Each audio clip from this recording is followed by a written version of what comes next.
Hello കൂട്ടുകാരെ, അസ്സലാമു അലൈക്കും. അപ്പം ഇന്ന് ഞാൻ ഉണ്ടാക്കുന്ന രസത്തിൻ്റെ റെസിപ്പി ആട്ടോ. ഒന്ന് രസം പപ്പടമാണ് എനിക്ക് ചോറിന് കൂട്ടാൻ. അതിൻ്റെ റെസിപ്പി നിങ്ങൾക്കും കാണിച്ചു തരാം.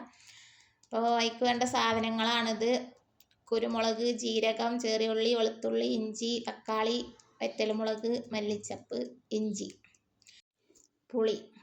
അപ്പോൾ ഇഞ്ചി, കുരുമുളക്, ചെറിയ ജീരകം, വെളുത്തുള്ളി ഇത് മൂന്നും ചതക്കുക, നാലും.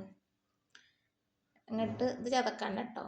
ചട്ടി അടുപ്പത്ത് വെച്ച് എണ്ണ ഒഴിച്ചിട്ട് ആ എണ്ണയ്ക്ക് ഞാൻ ആദ്യം പപ്പടം പൊരിച്ചു. ആദ്യം ആ എണ്ണ ഇട്ടിട്ട് എന്നിട്ട് പിന്നെ അതിൽ കടുക് ഇട്ടിട്ട് ഉള്ളി വാട്ടി, ഉള്ളി മുളകും തക്കാളിയൊക്കെ വാട്ടിയിട്ട് ചതച്ചത് ഇട്ട് വാട്ടിയിട്ടേക്ക് പുളി ഒഴിച്ച് മുളകും പൊടി, മഞ്ഞൾപ്പൊടി,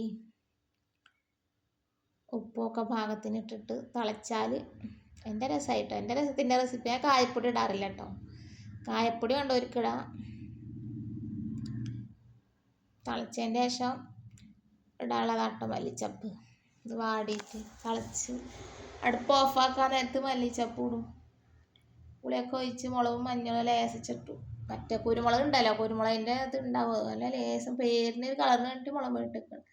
പിന്നെ പപ്പടം പൊരിച്ചാൽ ഇത് ഒക്കെ ചോന്നിക്കണു. അങ്ങനെ എൻ്റെ രസവും പപ്പടം. Bye bye.